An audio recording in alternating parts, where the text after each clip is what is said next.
Hello, welcome to Anjani Technolabs and institute. આપણે આગળના લેક્ચરમાં બુટસ્ટ્રેપના બીજા ક્લાસીસ જોયા. હવે આપણે બેઝિક ક્લાસીસ હતા હવે આપણે જોવા જઈ રહ્યા છીએ ટેબલ માટેના ક્લાસીસ.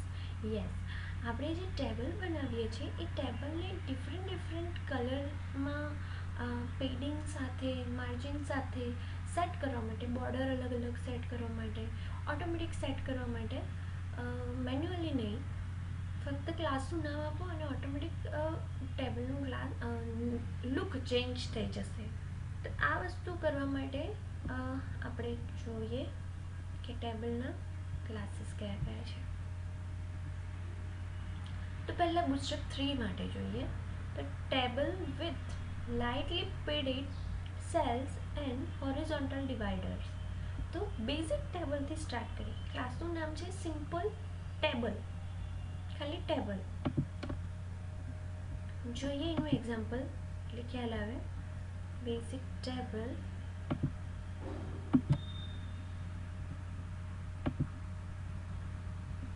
આપણે જે રીતે ટેબલ TR TD TH બનાવીએ છીએ એ જ રીતે બનાવવાનું છે. એક ખાલી ક્લાસ એડ થાય છે, class equals to table. Class equals to table. આ ટી હેડ અને ટી બોડી શું છે હું તમને સમજાવું છું. પહેલાં આ ક્લાસ ટેબલ શું છે એ જોઈ લઈએ. એનાથી શું ઇફેક્ટ આવે એ જોઈ લઈએ. જો આ ટેબલનો આખો લુક ચેન્જ થઈ ગયો. અહીંયાથી જો આપણે નીકાળી દઈએ આ ક્લાસ,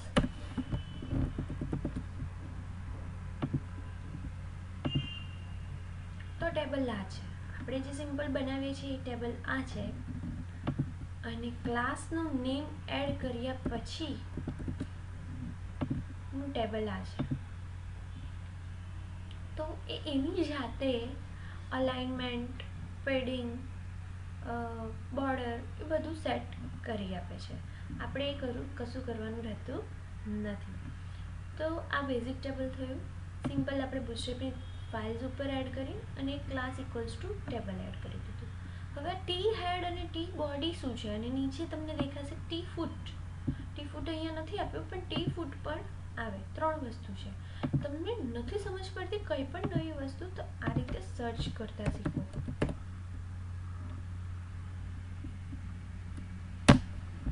જો w3school.com અથવા તો અહીંયા નીચે ક્વેશ્ચન પણ છે, સર્ચ કેવી રીતે કરવું એ હું તમને સમજાવું છું. The T-head HTML element defines a set of rows defining the head of column of the table. તો આ એક HTML5 નો એલિમેન્ટ છે. કોનો છે? HTML5 નો. HTML5 માં એડ કરવામાં આવ્યો છે, અને હેડર, ફૂટર અને ટેબલનું બોડી પાર્ટ એ 3 વસ્તુ અલગ પાડવા માટે આનો યુઝ થાય છે. યુઝ કશું એમાં છે નહીં અલગ. જે TR જે રીતે આપણે બનાવીએ છીએ એ જ રીતે આપણે બનાવવાનું છે. ખાલી જેને હેડર બનાવવું હોય એને ટી હેડની વચ્ચે મૂકી દેવાનું. જેને બોડી પાર્ટ હોય એને ટી બોડીની વચ્ચે મૂકી દેવાનું. અને ટી ફૂટ પણ એક છે ટેગ, ટી ફૂટ /ટી ફૂટ.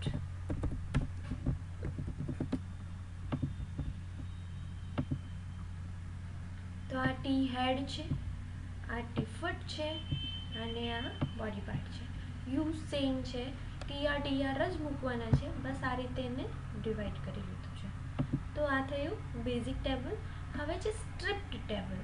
સ્ટ્રિપ્ડ ટેબલમાં 2 ક્લાસના નેમ યુઝ થાય છે. એક ટેબલ જે આપણે આગળ યુઝ કર્યું એ તો ફિક્સ્ડ યુઝ થાય જ છે, પણ સેકન્ડ યુઝ થાય છે ટેબલ સ્ટ્રિપ્ડ. હવે નામ પરથી જ ખબર પડે છે. તો એ રીતે alternating background colours on the rose. અલગ અલગ કલર યુઝ થાય છે આની અંદર. પહેલાં હું આઉટપુટ બતાવું, પછી આપણે એનું એક્ઝામ્પલ જોઈએ. તો જુઓ, અહીંયા એકદમ તમે ધ્યાનથી જોશો તો ખ્યાલ આવશે. અહીંયા કલર થોડો ગ્રેસ છે, અહીંયા વ્હાઈટ છે, ફરી અહીંયા ગ્રેસ ટાઈપ થોડો કલર છે.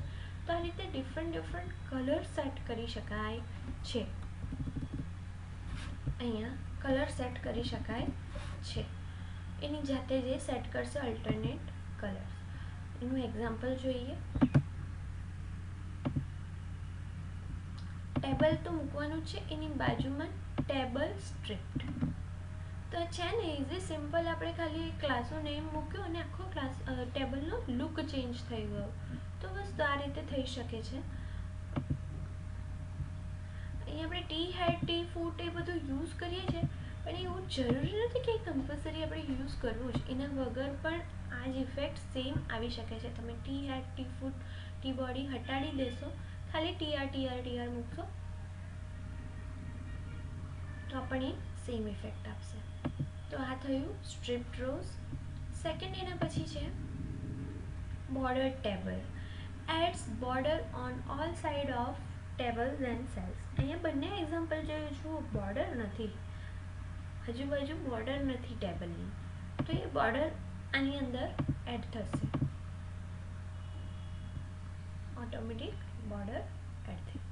તો આ બોર્ડર થઈ. યુઝ કેવી રીતે કરવાનું છે? સિમ્પલ, ટેબલ અને ટેબલની બાજુમાં ટેબલ બોર્ડર્ડ. સિમ્પલ, જેવી રીતે ટેબલ સ્ટ્રીપ્ડ લખ્યું એવી રીતે ટેબલ બોર્ડર્ડ.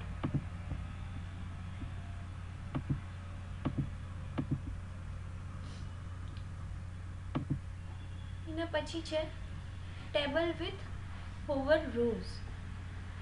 એમાં પણ બે ક્લાસ યુઝ થાય છે, ટેબલ, ટેબલ હોવર. તો બસ સિમ્પલ પહેલાંના જેમ જ ટેબલ અને ટેબલ હોવર એવી રીતે લખી દેવાનું છે. તમને બતાવું. ટેબલ, ટેબલ હોવર રન કરીને આપણે જોઈએ. હોવરની ઇફેક્ટ આપે છે, એટલે કે હોવર ઉપર કલર ચેન્જ થાય છે. જુઓ, થાય છે ચેન્જ. તો આ ટેબલ હોવર થયું. હવે કન્ડેન્સ્ડ ટેબલ. કન્ડેન્સ્ડ ટેબલ એટલે શું કે આજુબાજુ આમાં તમે જુઓ છો કે પેડિંગ બહુ વધારે આવે છે. આ સ્પેસ જે એની ઉપર નીચે છૂટે છે એ બહુ વધારે આવે છે, તો એ સ્પેસ ઓછી કરી નાખશે. લખવાનું છે શું? આમાં જ ક્લાસના નામ લખ્યા જ છે, ટેબલ અને ટેબલ કન્ડેન્સ્ડ. તો સેમ એટલું જ, table space table condensed. Run કરીને બતાવે. આ જુઓ, આ સ્પેસ ઓછી થઈ ગઈ આના કરતાં, એટલે પેડિંગ ઓછું કરી નાખે છે, જેથી આપણે બહુ વધારે પડતી સ્પેસ છૂટે નહીં. કન્ટેક્સ્ચ્યુઅલ ટેબલ. કન્ટેક્સ્ચ્યુઅલ એટલે અલગ અલગ કલર્સમાં ટેબલ જોઈએ. એ રોઝને ઇફેક્ટ આપશે. પહેલાં એનો કોડ જોઈએ. કન્ટેક્સ્ચ્યુઅલમાં જુઓ, ઉપર ખાલી ટેબલ લીધું છે, ક્લાસનું નેમ ટેબલની અંદર, પણ મેઇન આપણે આપ્યું છે ટીઆરની અંદર અલગ અલગ કન્ટેક્સ્ચ્યુઅલ ક્લાસીસ, જે નીચે લિસ્ટિંગ મેં આપેલું છે પહેલાંમાં. અહીંયા success, danger, info, warning, active. તો સેમ વસ્તુ અહીંયા સક્સેસ, ડેન્જર, ઇન્ફો, વોર્નિંગ, અને એ ક્લાસના નેમ પ્રમાણે દરેક રોની કલર ચેન્જ થશે.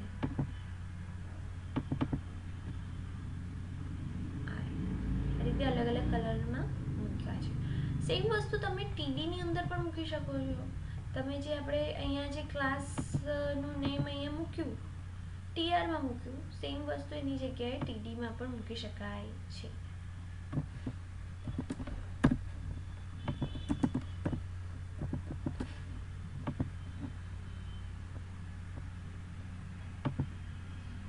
જો ટીડીમાં મૂક્યું તો એ ફક્ત ટીડીમાં ઇફેક્ટ આપી. હવે એના પછી છે બુસ્ટઅપ 3માં last responsive table. Responsive table શું છે? Responsive tables automatically create horizontal scroll bar when viewed on small devices or viewport. Actually the table is nested inside a div which grows scroll bar. એટલે table responsive હવે ડિવની અંદર use કરવાનું છે, નહીં કે ટેબલની અંદર. અહીંયા એક્ઝામ્પલ જુઓ, સિન્ટેક્સ જુઓ. div ક્લાસ ઇક્વલ્સ ટુ કરી અને એમાં ટેબલ રિસ્પોન્સિવ, અને ત્યાર પછી એની અંદર આપણે લોકોએ ટેબલ યુઝ કરવાનું છે. તો જોઈએ આપણે એનો કોડ પહેલાં બતાવી દઉં. જુઓ, સિમ્પલ એક div યુઝ કર્યું છે. div class equals to table responsive, અને એની અંદર table class equals to table. તો તમારે કન્ટેક્સ્ચ્યુઅલ શેમાં યુઝ કર્યું? આપણે TR માં, TDમાં.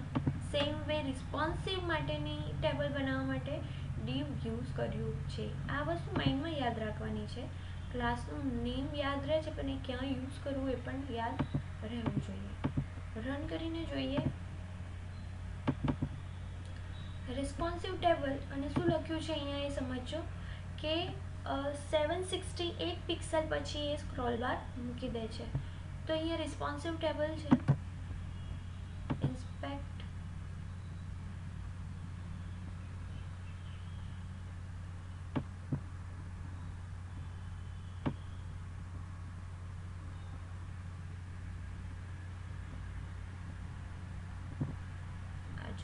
સ્ક્રોલ બાર આવી ગઈ.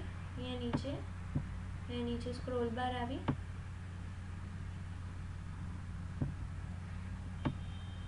તો આ વસ્તુ સેમ આપણે કરી શકીએ છીએ. હવે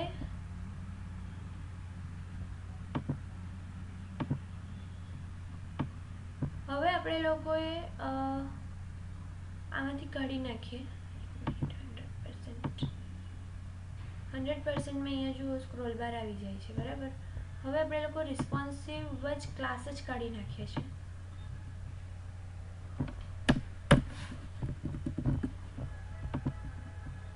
અને પછી રિફ્રેશ કરીએ છીએ તો જુઓ સ્ક્રોલ બાર ડિસઅપિયર થઈ, બરાબર. તો આ રીતે સ્ક્રોલ બાર એમાં સેટ થઈ જાય છે. અહીંયા ડાયમેન્શન રિસ્પોન્સિવ આવી ગયું છે એટલા માટે એના વગર પણ જોઈએ.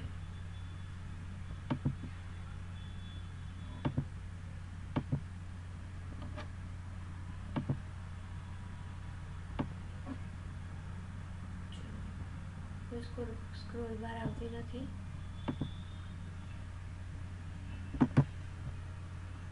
ખાલી ઇન્સ્પેક્ટ કરીએ એટલે ઉપર આપણને એની વિડ્થ ખબર પડતી રહી.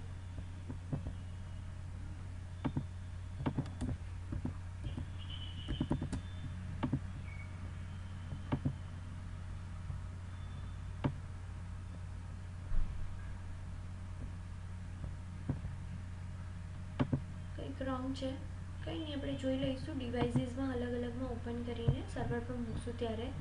તો આ થયું ટેબલ રિસ્પોન્સિવ. તો આઈ હોપ કે તમને ટેબલના બધા ક્લાસીસમાં સમજ પડી હશે. નેક્સ્ટ આપણે લોકો બુટસ્ટ્રેપ 4ના ટેબલ્સ જોઈશું. Till that thank you.